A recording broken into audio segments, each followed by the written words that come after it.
Bonjour et bienvenue sur Seb Pêche Addict. Alors aujourd'hui une vidéo qui change un peu de l'ordinaire, c'est surtout une vidéo explicative, une vidéo qui va plutôt intéresser les débutants et pourquoi pas peut-être les parents qui souhaitent mettre leurs enfants à la pêche à la longue canne, tout ce qui est pêche au cou, etc. Donc j'ai décidé de faire une petite vidéo, de reprendre de la base pour vous permettre finalement d'avoir quelques éléments concernant justement cette pêche au cou que je pratique à la longue canne. Des éléments pour vous permettre aussi d'essayer une canne, de faire le choix sur une canne à pêche. Donc tout ça point par point. Allez, on aborde le premier point, c'est parti avec la présentation.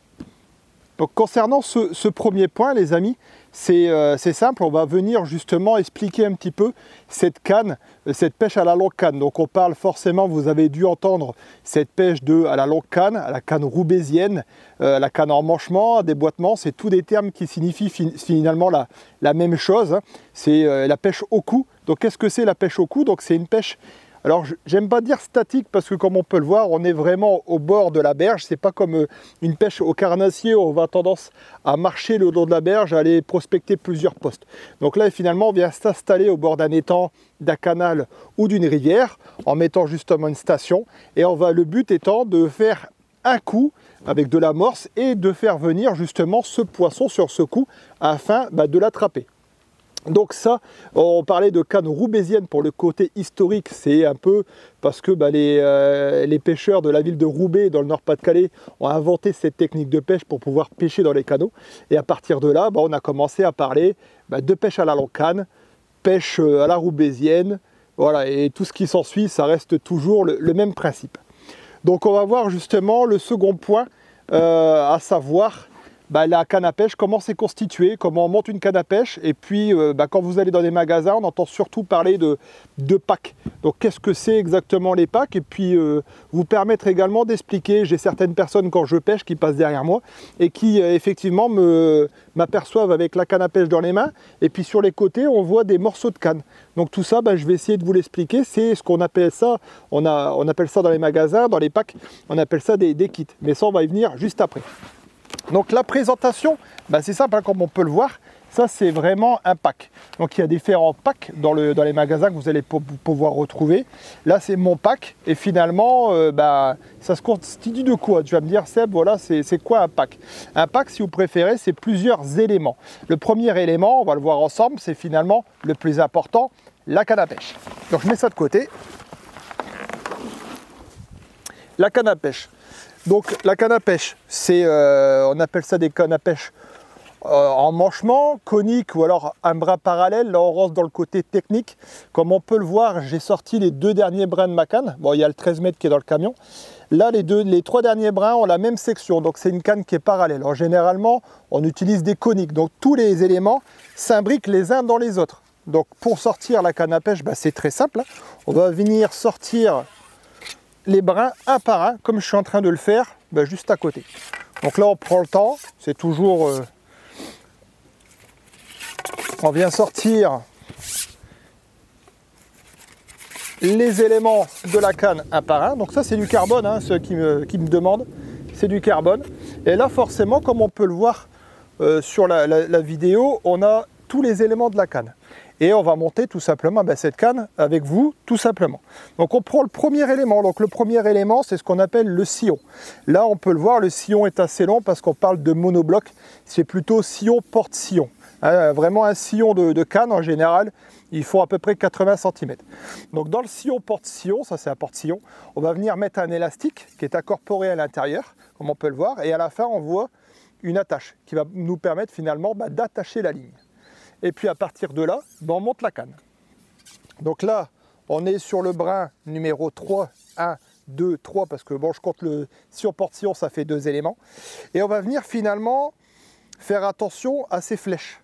Ça c'est toujours très important, je vois des jeunes qui montent très rapidement les cannes. Donc il y a des flèches, c'est justement pour essayer d'avoir le point d'équilibre parfait de la canne quand elle a été conçue.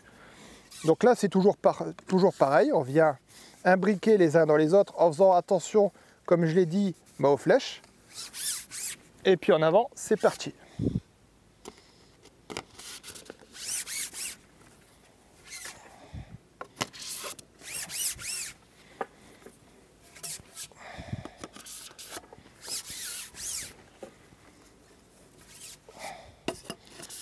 Donc là, on a la canne qui est montée entièrement. Donc là, c'est une canne je l'ai montée en 11 mètres, hein, j'ai le 13 derrière. Et on va expliquer un peu tout ça en détail.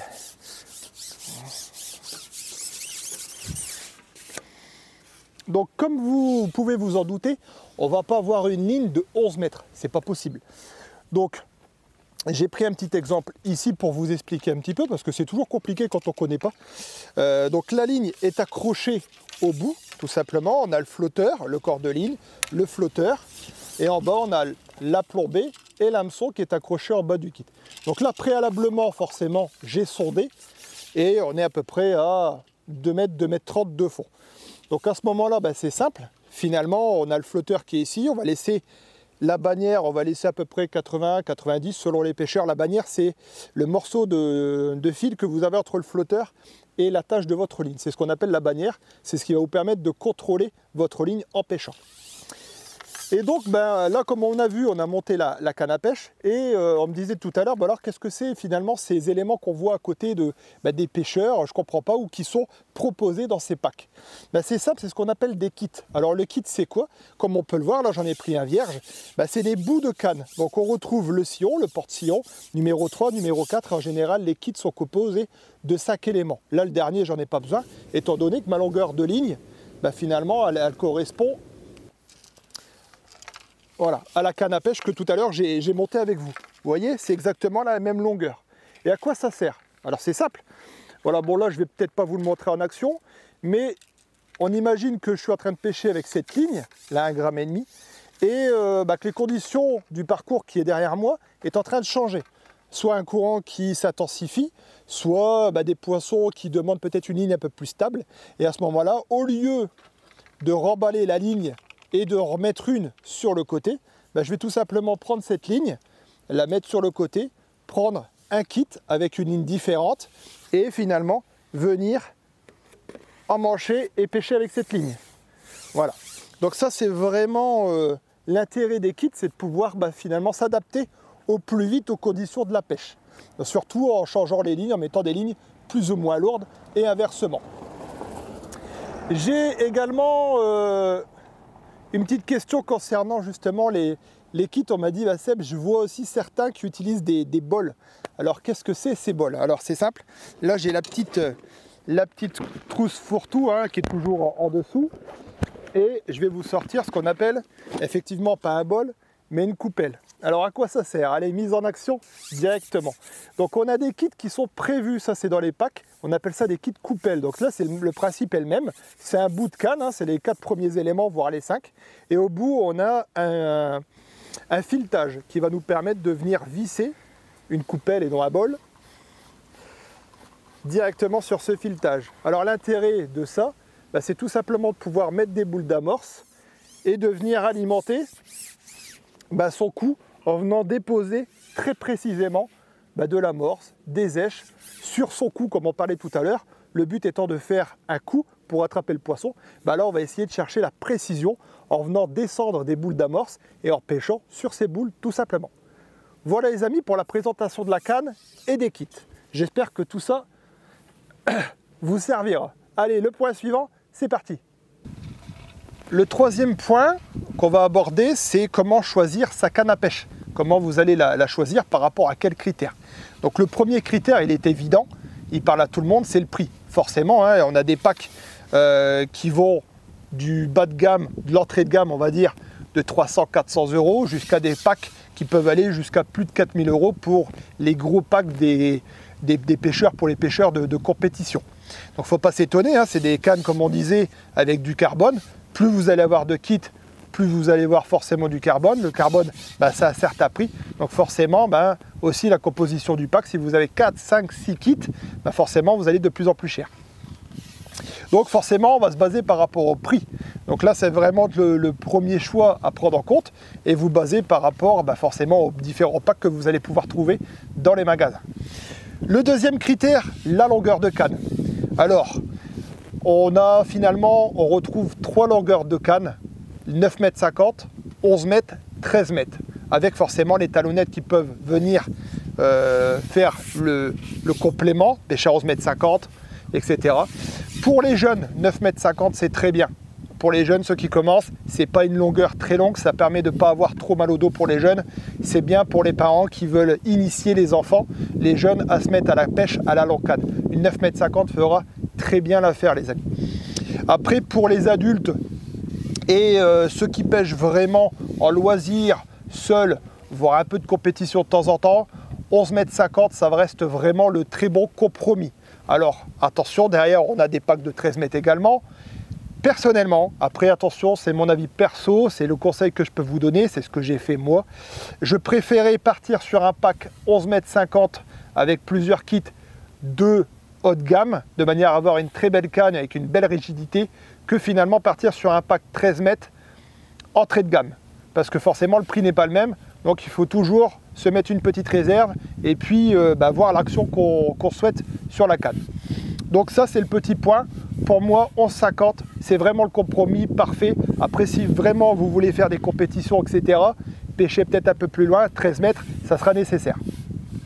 Donc voilà pour la longueur de canne. Après, forcément, l'élément qu'il va falloir prendre en compte, ça va être le type de poisson que vous voulez attraper.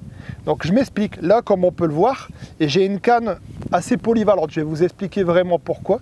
Donc on a des cannes type blanc pour la pêche des poissons blancs, tout ce qui est gardon, brème, plaquettes, c'est les petites brèmes, ce qu'on appelle les plaquettes, tanches, petites carpes, carpeaux, etc.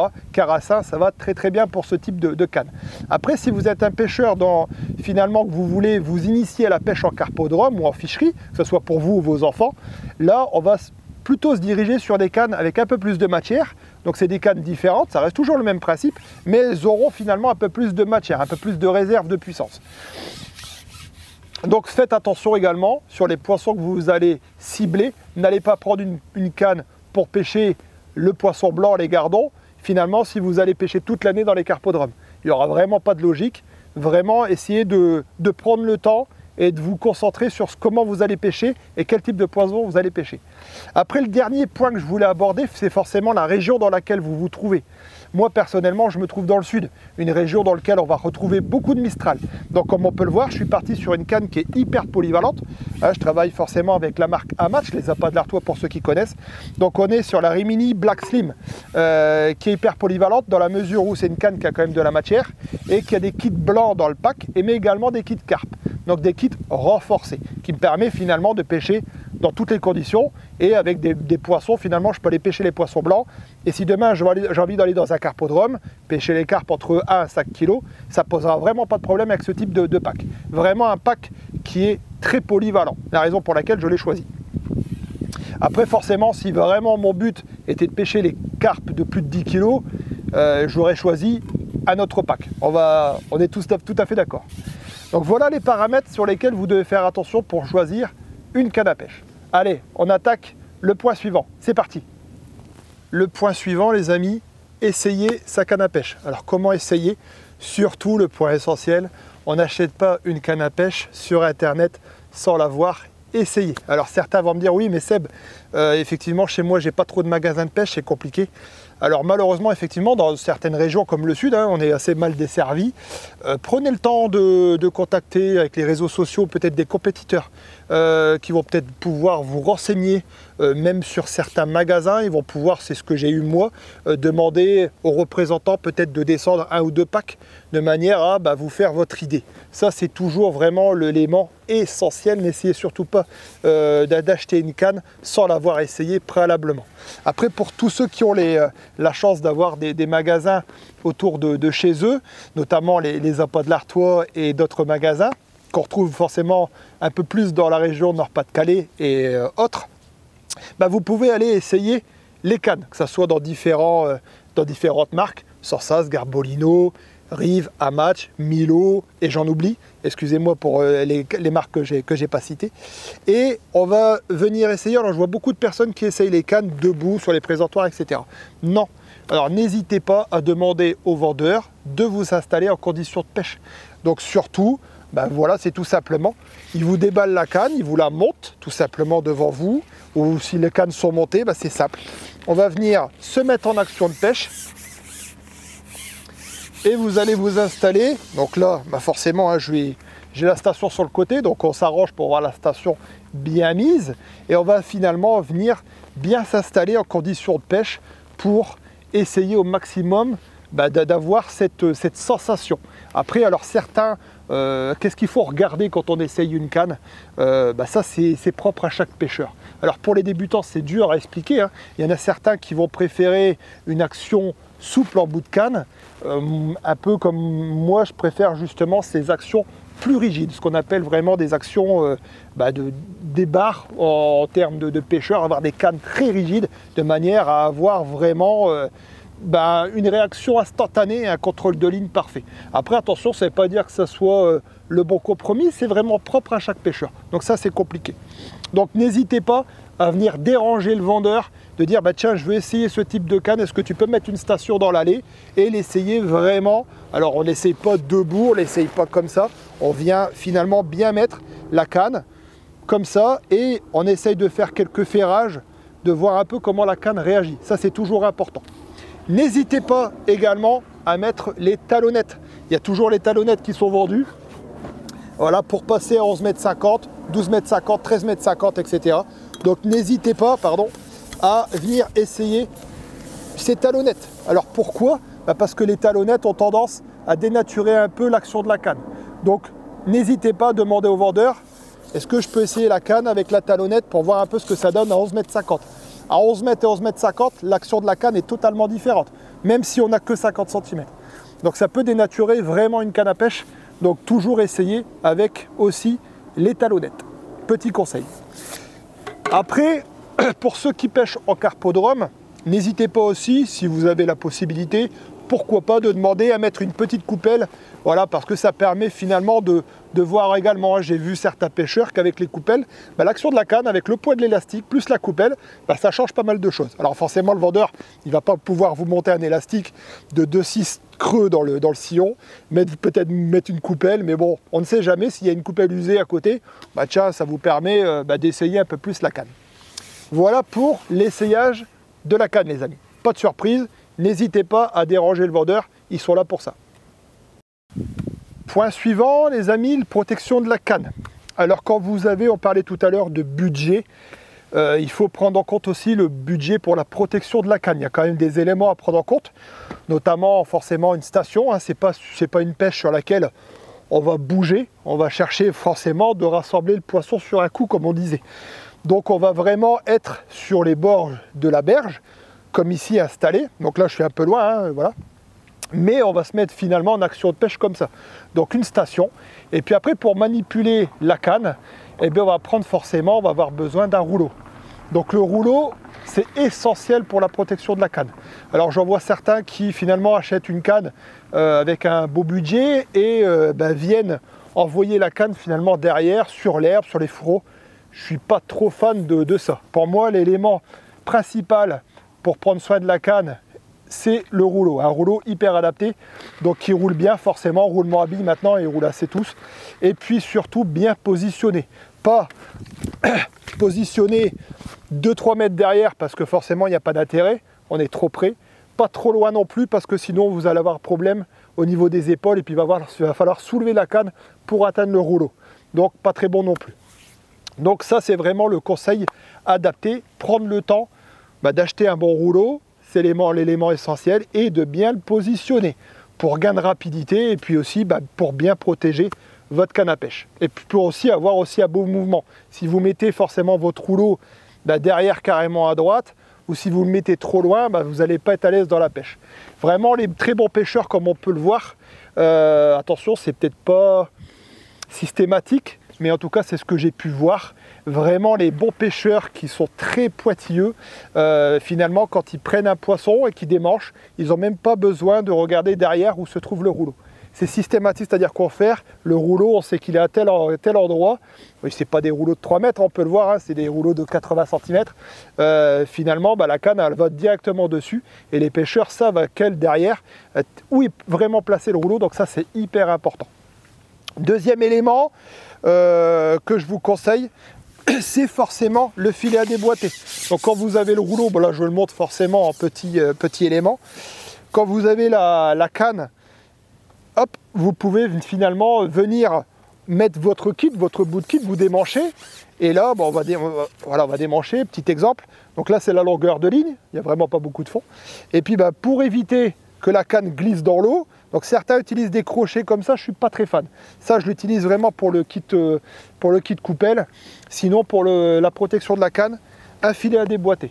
Voilà, comme on peut le voir, ça risque rien, la canne est bloquée, ça n'abîme pas également le carbone. C'est vraiment le bon compromis et ça coûte vraiment pas cher. Donc un filet à déboîter pour la protection de la canne et éviter aussi qu'elle parte dans l'eau. J'en ai déjà vu qui se sont fait avoir en montant la canne, en laissant la canne comme ça, vous pouvez voir, elle glisse et puis ça finit au fond de l'eau.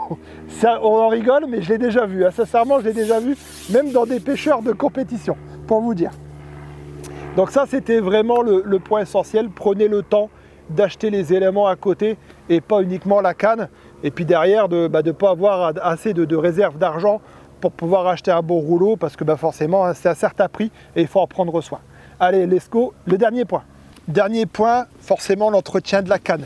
Donc j'ai fait, forcément, c'est une canne. Vous allez prendre une canne qui vaut un certain prix, il faut en prendre soin. Le carbone, finalement, si vous n'en prenez pas soin, la canne va très vite s'abîmer. Donc il faut vraiment la laver tous les 2-3 sorties, sauf si vraiment vous avez beaucoup d'amorce sur la canne, où là, je vous conseille finalement à la fin de la partie de pêche de donner un petit coup rapide. Alors moi, j'ai toujours une petite éponge, comme on peut le voir dans ce sac un peu fourre-tout que je mets en dessous de la station. Donc une éponge, j'ai même une petite brosse, vraiment ça c'est pour la station, mais avec un peu de produit liquide vaisselle de temps en temps, ça me permet vraiment de donner un premier coup sur la canne et de la ranger proprement dans le fourreau. Après, j'ai fait une vidéo entière sur l'entretien de la canne avec les ingrédients que j'utilise, les produits que j'utilise, qui vous permet finalement d'avoir une canne parfaite avec un super revêtement à la fin. Donc je vous conseille de regarder cette vidéo que j'ai mis en ligne il n'y a pas longtemps sur YouTube, avec laquelle j'avais pas mal de retours positifs sur l'huile de paraffine que j'utilise. Ça met finalement une très belle couche à la fin, brillante, et ça protège finalement super bien les cannes en emmanchement. Donc n'hésitez pas, ça coûte pas très cher, à aller voir cette vidéo et à me dire ce que vous en pensez. Vous allez voir, on voit vraiment la différence. Donc ça, c'était vraiment pour le côté, écoutez, canne à pêche. J'espère que cette vidéo vous aura plu. Essayez de, pour ceux qui n'osaient pas, d'aller vous rendre peut-être dans les magasins et vous allez peut-être comprendre un peu plus maintenant ce que c'est que la pêche à la longue canne. N'hésitez pas à essayer de faire ce test.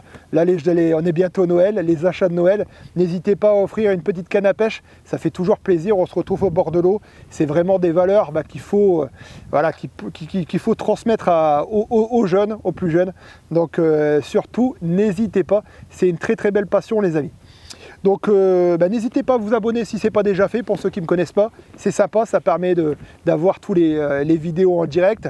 Et puis également me faire ces différents retours. Si vous avez forcément des questions, j'ai peut-être pas tout expliqué comme il faut. Si vous avez des questions sur ça, n'hésitez pas, je suis là pour y répondre avec grand plaisir. Merci les amis, portez-vous bien et je vous dis tout simplement au plaisir au bord de l'eau ou pour une prochaine vidéo. Merci.